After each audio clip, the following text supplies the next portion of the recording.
خدایا امید لرم همیش دستا د فضل کرم تا سجدا کوم تا یا متل پملاخم خدایا امید لرم همیش دستا د فضل کرم تا سجدا کوم تا یا متل پملاخم ایمان کامل راکړه پدې په یم خالق زما ایمان کامل راکړه پدې په یم خالق زما هر څو دوری دوری لاړ شم اخر تا درځم تا سجدا کوم تا یا متل پملاخم خدایا امید لرم همیش دستا د فضل کرم تا سجدا کوم تا یا متل پملاخم تا سجدا کوم تا یا متل پملاخم په هر منځ کې می دا سوال دا یا رحیم رحمانا په هر منځ کې می دا سوال دا یا رحیم رحمانا الحمد لله نحمده ونستعينه ونستغفره ونعوذ بالله من شرور أنفسنا ومن سيئات أعمالنا من يهده الله فلا مضل له ومن يضلله فلا هادي له وأشهد أن لا إله إلا الله شهادة تكون لنجاة وسيلة ولرفع الدرجات كفيلة وأشهد أن محمدا عبده ورسوله الذي بعثه وطرق الإيمان قد عفت آثارها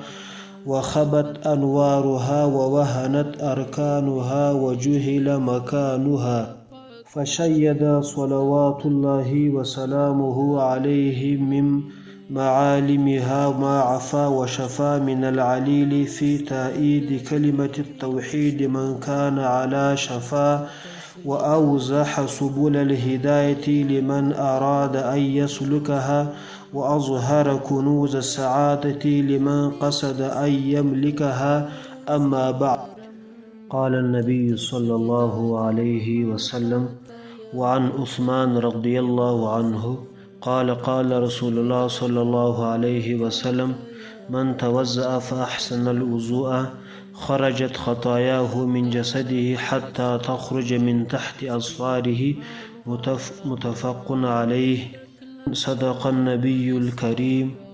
دا أمر بالمعروف خفروني درنو أوريدنكو السلام علیکم ورحمت الله وبرکاته محترم مسلمانانو د موږ خپرونه وار لواره په اوداسه کې شروع کیږي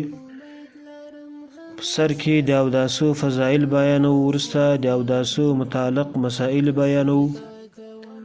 الله تعالی جل جلاله د موږ او تاسو ټولو ته د عمل کولو توفیق را نصیب کړي ور لواره اغا احادیث بیانو سی د اوداسو په فضیلت کې راغلي دي نبی علیه السلام وايي من توضأ چا سی اودس وکول فاحسن الوضوء ښه اودس وکول ښه اودس دا معنا سی په اوداسي کې کوم فرایض وي یا سنن وي سنتونه وي مستحبات وي آداب وي هغه سړی په جای کې او دیغو آداب مراعات وکړي دیتا ویل کیږي ښه اودس هغه اودس چې هغه باندې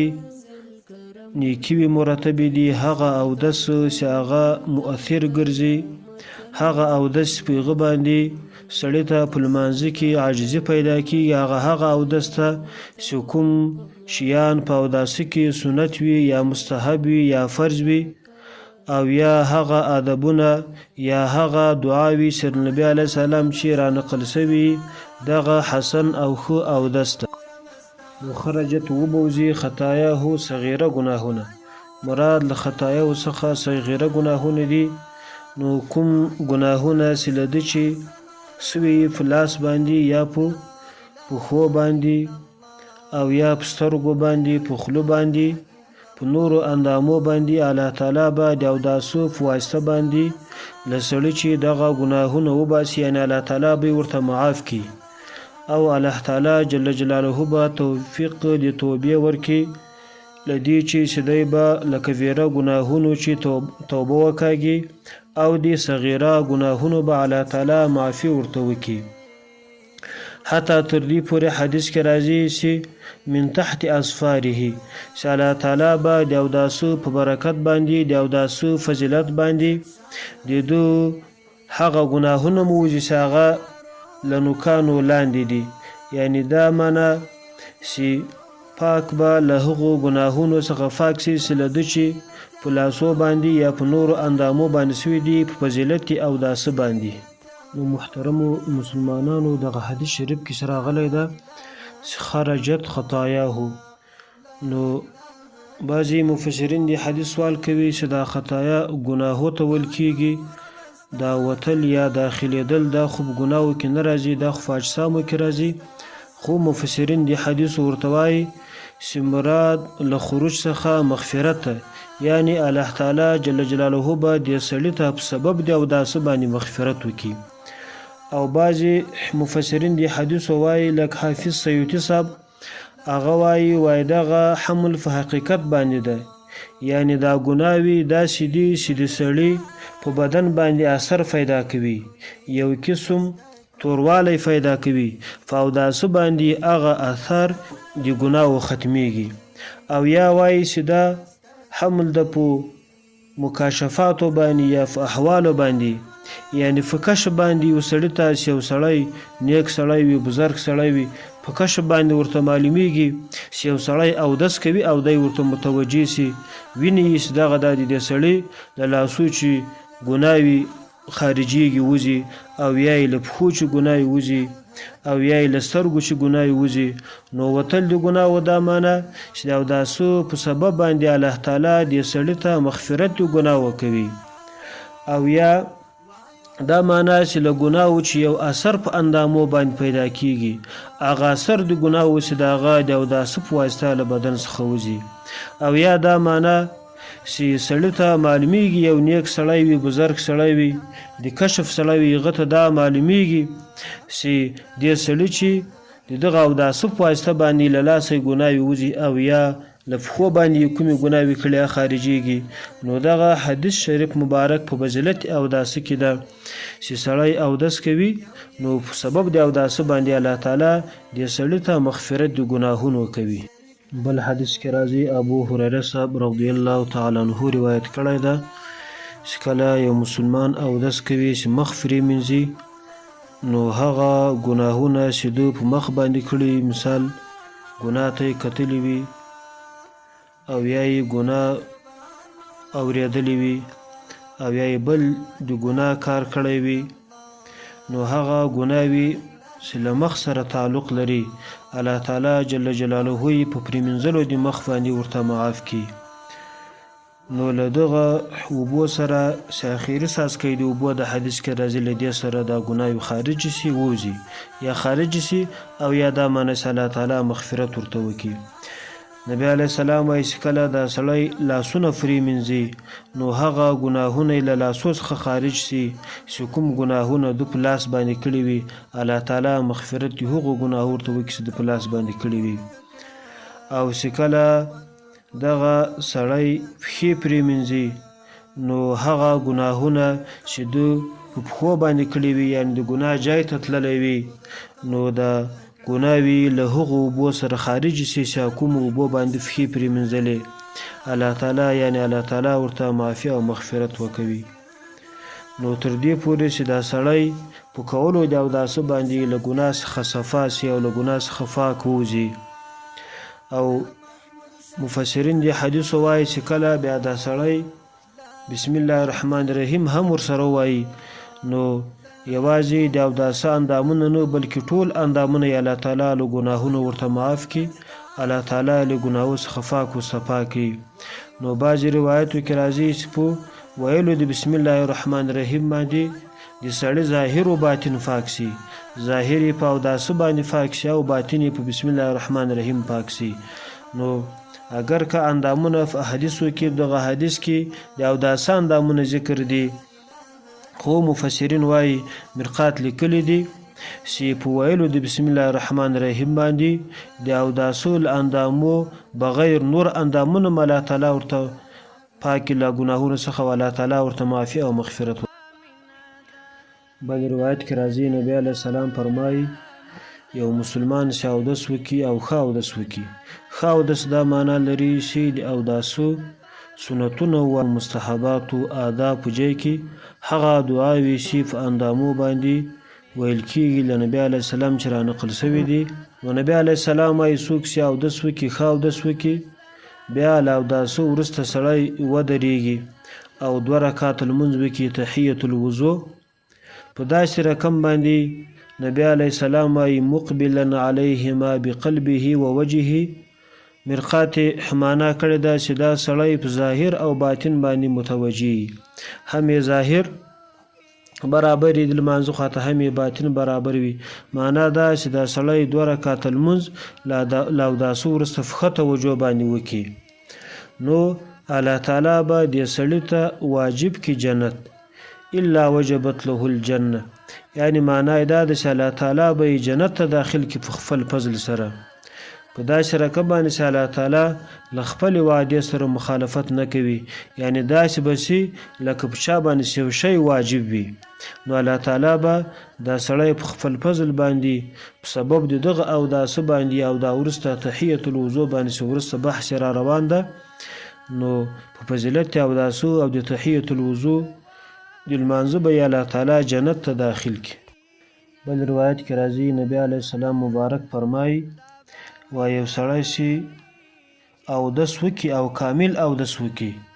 د اوداسو وروسته دا کلمه ووایي اشهد ان لا اله الا الله وان محمدا عبده ورسوله. بعض روایت کې راځي دا کلمه وایي اشهد ان لا اله الا الله وحده لا شریک له واشهد ان محمدا عبده ورسوله. نو یو سړی چې اودس وکړي او کامل اودس وکړي او له اوداسو وروسته دغه د شهادت کلمه ووایي نو نبی علیه السلام وایي د دې سړي لپاره به 8 دروازې د جنت خلاصې شي، په هره دروازه باندې چې د خوښه شي دا سړی د داخل شي. نو محترمو مسلمانانو او داسې کې ډیر روایت کې دا خبره راځي نبی علیه السلام وایي فاحسن الوضوء چې ښه اودس وکړي، یا بعض روایتو کې راځي چې کامل اودس وکړي. نو کامل اودس کول او په ښه طریقه باندې اودس کول دا سبب د مغفرت ګرځي او سبب د دې ګرځي الله تعالی جل جلاله د دې سړي لپاره 8 دروازې د جنت خلاصوي، په هره دروازه باندې چې دې سړي خوښوي داخل د نبی علیه السلام مبارک وایي. خو مهمه خبر دا ده چې اودس په ښه طریقه باندې وشي، کوم آداب او مستحبات چې هغه باید په مراعات شي. ډیر تاثیر چې د ښه لمانځه ده او یا سړی دا غواړي زه ښه لمونځ وکړم خو په خشوع او په عاجزي باندې وکړم، د هغه لپاره یوه طریقه علماو دا ښودلې ده چې دا سړی د په وخت د اوداسه کې په هر اندام باندې خپله کلمه وایي، په کوم اندام باندې چې کومې دعاوې احادیثو کې رانقل شوي دي د خولې لپاره یا د پوزې لپاره یا د لاسو لپاره د مخ لپاره دغه دعاوې چې کوم سړی په اوداسه باندې وایي په دې باندې ډیر تاثیر وي، په دې اوداسه باندې اثر یې دا وي چې د دې سړي لمونځ ډیر په عاجزي او په خشوع سره ادا کړي. نو محترمو مسلمانانو د اوداسو ډیر فضایل دي، ځکه نبی علیه السلام مبارک وایي وضو یو سړی چې اودس وکړي او په اوداسه باندې جومات ته روان وي الله تعالی دې سړي ته د حج ثواب ورکوي. په اوداسه باندې جومات ته تګ کول یو سړی اودس په کور وکړي او جومات ته ځي، نبی علیه السلام وایي ابو داود شریف حدیث ته چې دې سړي به دومره ثواب وي لکه د یو حج ثواب. او بعضې روایتو کې راځي چې نبی علیه السلام بارک فرمایي چې په اوداسه باندې هر قدم اخیستل 10 نیکي وي دي. یو سړی اودس وکړي او جومات ته روان وي الله تعالی جل جلاله دې سړي ته په هر قدم باندې 10 نیکي ورکوي او دې سړي ته الله تعالی ثواب دي صدقې ورکوي. او بل روایت کې راځي بخاري شریف کې حدیث ته چې په نوي اوداسو باندې لمونځ کول دا سنت ده. د یو سړي اودس ته بیا هم اودس تازه کوي او کوي د بل لمانځه لپاره نوی اودس تازه اودس کوي دا سنت ده. او په دې باندې هغه ګناهونه معاف کیږي چې له سړي چې سوي، مثلا غیبت تیر سوی یا خرابه خبره تیر سوي یا کوم مکروه کار په لاس باندې تیر سوی، نو اگر که اودس مات سوی نه وي خو بیا هم انسان د خطایي وي تیر کیږي که سړی بیرته د بل لمانځه لپاره نوی اودس وکړي. نو دا بخاري شریف کې روایت ده چې اودس تازه کول سنت دي او په اوداسو تازه کولو باندې هغه ګناهونه چې له سړي چې سوي د هغو مغفرت او معافي الله تعالی ورته کوي. بل روایت کې راځي ابو داود شریف حدیث ده چې یو سړی اودس تازه کې الله تعالی دې سړي ته 10 نیکي ورکوي. د یو سړي اودس ته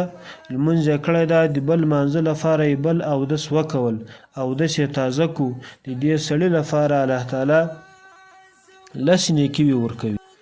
بل روایت کې راځي نبی علیه السلام فرمایي چې اودس د مسلمان لپاره صلاح ده. داسې ده لکه له یو سړي سره صلاحي په دغه اوداسه باندې سړی ته شیطان نه ورنږدې کېږي او سړی د شیطان تر تاثیراتو تر کارو یا د هغو تر امرو لاندې نه رالاندې کېږي نه متاثره کېږي. نو په اودس باندې ګرځېدل داسې ده لکه یو مجاهد چې له سلا سره ګرځي، لکه یو مجاهد چې مجهز وي په هغو جنګي تجهیزاتو باندې په جنګي آلاتو باندې. بل روایت کې راځي نبی علیه السلام مبارک فرمایي چې که چیرې یو سړی په اوداسه باندې ویده شي او دې سړي ته مرګ راسي دا مرګ یې مرګ د شهادت ته، نو په اوداسه باندې سړی وي او یې سړي ته مرګ راسي مرګ یې مرګ د شهادت ته. نو محترمو مسلمانانو اودس ډیر فضایل لري ډیر ثوابونه لري، خو مهمه خبر دا ده چې موږ تاسې عمل پې وکړو او د همیشه لپاره ځان په اوداسه باندې مصروفه وساتو او په اوداسه باندې ځان عادت وګرځوو. یو روایت کې راځي مشکات شریف راخیستی ده نبی علیه السلام بارک ته یو صحابي وایي چې ته به په مابین د نورو امتو کې څرنګه خپل امت پیژنې؟ نبی علیه السلام ورته وایي چې د ما امت به غر محجلون وي. غر مرقات راخیستی ده چې معنی دا ده چې تک سپین مخونه به وي او محجلون سپین فخې به وي. دغه تک سپین مخونه او سپین فخې نبی علیه السلام وایي دا د ما د امت خاصه ده او په نورو امتو کې دا خاصه نسته. نو په مابین د نوح علیه السلام د قوم کې یا د نور انبیاء علیهم السلام فو قوم په د امتو په مابین کې به داسې پیژنم چې د ما امت به د اوداسو په تاثیر باندې یا د اوداسو په اثر باندې دغه مخونه به یې تک سپینې او پښې به یې سپینې وي. نو دا د اوداسو یو بل فضیلت ته چې په سبب د اوداسو باندې یا د اوداسو کولو باندې هغه سړی په وخت د قیامت کې یا د نبی علیه السلام په حضور کې او یا د نورو امتو په مجموعه کې مخ به یې تک سپینې وي او پښې به یې سپینې وي، له نورو امتو څخه به له لرې معلومیږي او ډېر خاصه داسې یوه علامه یې ده چې هغه بیا په نور امت کې نشته. یو بل روایت کې راځي په باره د اوداسه کې چې که چیرې یو سړی په اوداسه باندې ویده شي دغه سړی اودس وکول او کامل اودس وکول هغه شیان چې په اوداسه کې فرض دي او مستحب دي آداب دي هغه دعاوې چې رانقل سوي دي دغه ټول شیان یې ادا کړو هغه مکملات اوداسو یا کاملونکي د اوداسو. نو دا سړی چې په اوداسه باندې ویده سو دغه سړی چې هر وخت د شپې په هره برخه د شپې کې راپورته شي او یو دعا الله تعالی ته وکړي یو حاجت ورته پیښ کړي الله تعالی د دې سړي دعا قبلوي الله تعالی د دې سړي حاجت ورفره کوي. نو بل فضیلت اوداسه دا ده چې یو سړی په اوداسه باندې د شپې ویده شي او دا سړی د شپې په هره برخه کې سره راپورته شي دعا وکړي الله تعالی دعا قبلوي هغه کوم روا حاجت چې ده یا هغه کار چې دی ورته محتاج ده او مجبوره ده الله تعالی هغه دعا قبلوي او حاجت یې رفره کوي.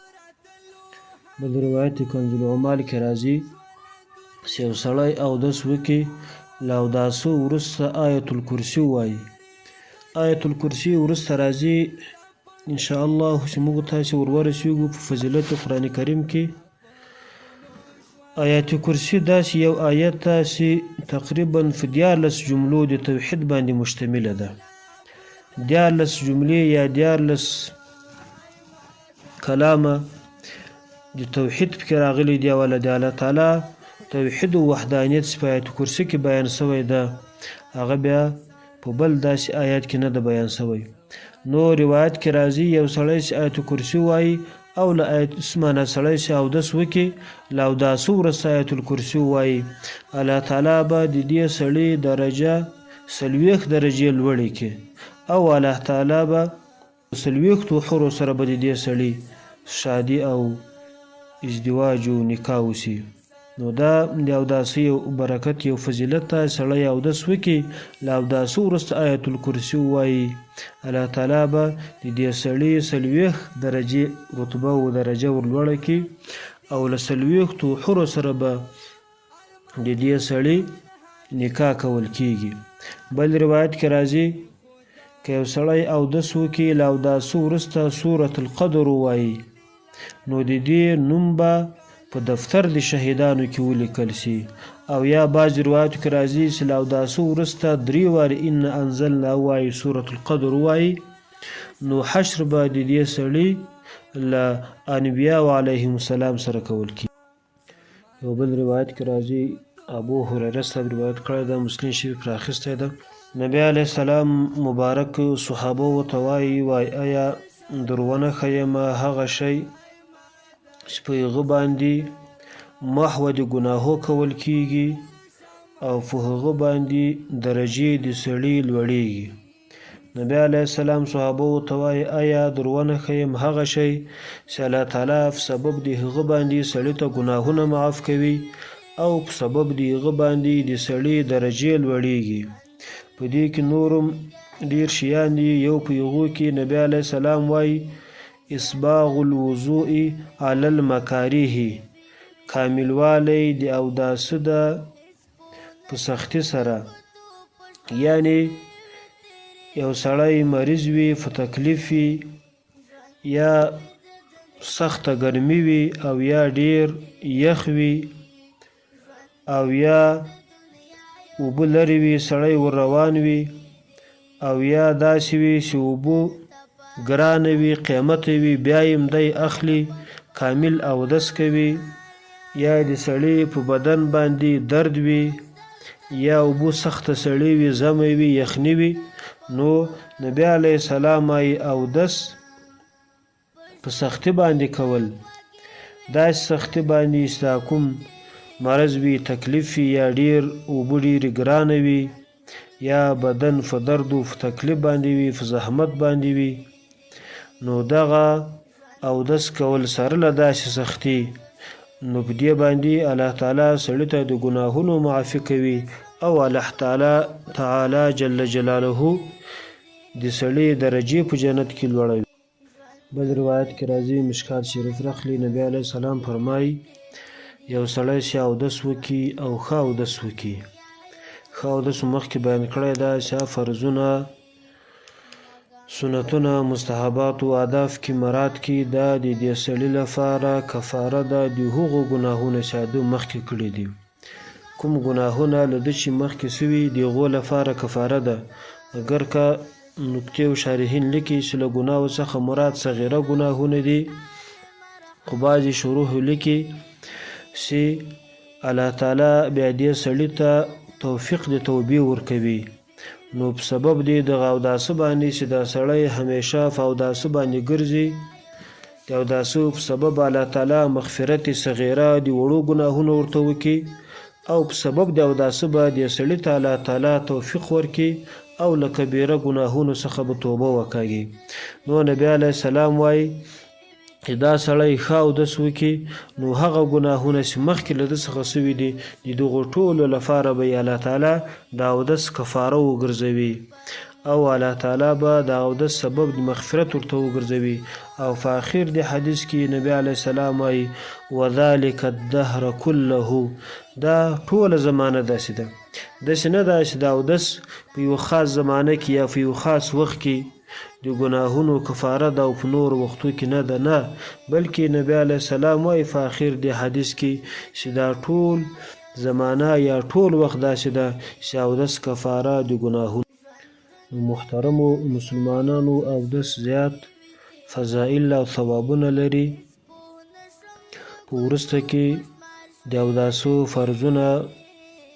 او سنتونه او مستحبات او آداب بیانېږي. خو مخکې مو ویل کانې چې تر ټولو بهتره خبر دا ده چې اودس په هغه طریقه باندې وسي څرنګه الله تعالی جل جلاله غواړي او یا څرنګه نبی علیه السلام بیان کړی وي، بیان یې فقه کې راغلی وي. لکه مثلا چې یو سړی په اودس کوي او په اوداسه باندې هغه دعاوي چې هغه احادیثو کې راغلي د هر اندام لپاره، د دې سړي حضور به په لمانځه کې تر هغه سړي ډیر برابر وي او په لمانځه کې به ډیر متوجه وي هغه سړی چې هغه په اندامو باندې دعاوي نه غواړي. نو که یو سړی دا غواړي چې په لمانځه کې د ما توجه برابر شي او لمونځ په خشوع په عاجزي باندې وکوم، طریقه یې دا ده چې دا سړی په اوداسه باندې هغه دعاوي ووایي چې کومې دعاوي په حدیثو کې را نقل شوي دي. نو دومره زیات ثوابونه فضیلتونه چې د اوداسه راغلي دي، بیا هم موږ تر غافله یو، دا د موږ تاسې کمزوري دا یا د موږ تاسې ضعف ده. نو محترمو مسلمانانو، تر ټولو مهمه خبر دا ده چې اوداسه ته متوجه اوسو، اوداس په ښه طریقه باندې وکړو، په هغه طریقه باندې وکړو چې په هغه باندې ثوابونه او فضیلتونه مرتب کیږي. نو په آینده درسو کې د اوداسو فرضونه وایو، کوشش کوو چې هر فرض د اوداسو په تفصیل سره ووایي، یا هر سنت د اوداسو په تفصیل سره ووایي، یا هر مستحب او هر ادب د اوداسو په داسې رقم باندې ان شاء الله تعالی په اوداسه کې تفصیل کوو یا په اوداسه کې خبره کوو، بحث کوو چې شاته یو سوال نشي پیدا، او په داسې رقم باندې د موږ اودس وسي چې په څه رقم اوداسه باندې ثوابونه او فضیلتونه مرتب دي. نو د آینده لپاره په بل درس کې د اوداسو فرضونه شروع کوو، دغسې په ترتیب سره چې اودس خلاصې بیا لمونځ شروع کوو، د لمانځو فرضونه واجبات. نو دغه د امر بالمعروف خپرونه له سره شروع شوې ده، له اوداسو چې بیا له لمانځه چې خو سره له دغو شیانو که چیرې په موسم کې داسې شیان راسي لکه د میلاد شریف ورځ راسي، یا دغسې د عاشورا ورځ راسي، یا نور داسې په موسم کې کومې مبارکې ورځې راسي، د هغو په باره کې هم تفصیل کوو. اوس ورله واره شروع له اوداسه ده، بیا چې کله اودس په تفصیل سره ټول شیان خلاصي بیا لمانځه باندې شروع کوو، د لمانځو فرضونه، واجبات او مستحبات، سنتونه. ومن الله توفیق. یا متل پملاخم عقیده کلکا په اسلام او سپین ایمان غواړم، عقیده کلکا په اسلام او سپین ایمان غواړم، چې په سپین زړه او سپین دستا په لوري درشم، تا ته سجده کوم تا ته یا متل پملاخم. خدایا امید لرم همیشه ستا د فضل کرم، تا ته سجده کوم تا ته یا متل پملاخم، تا ته سجده کوم تا ته یا متل پملاخم. رب ته دومره توفیق راکړه معنا توانا صیفتا، رب ته دومره توفیق راکړه معنا توانه سیفتا چکړم په شوبا او پر زړه دستا سنا په هر دم تا ته سجدا کوما تا ته یا متل پملا خم خدایا امید لرم همیش دستا د فضل کرم تا ته سجدا کوما تا ته یا متل پملا خم تا ته سجدا کوما تا ته یا متل پملا خم تا ته سجدا کوما تا ته یا متل پملا خم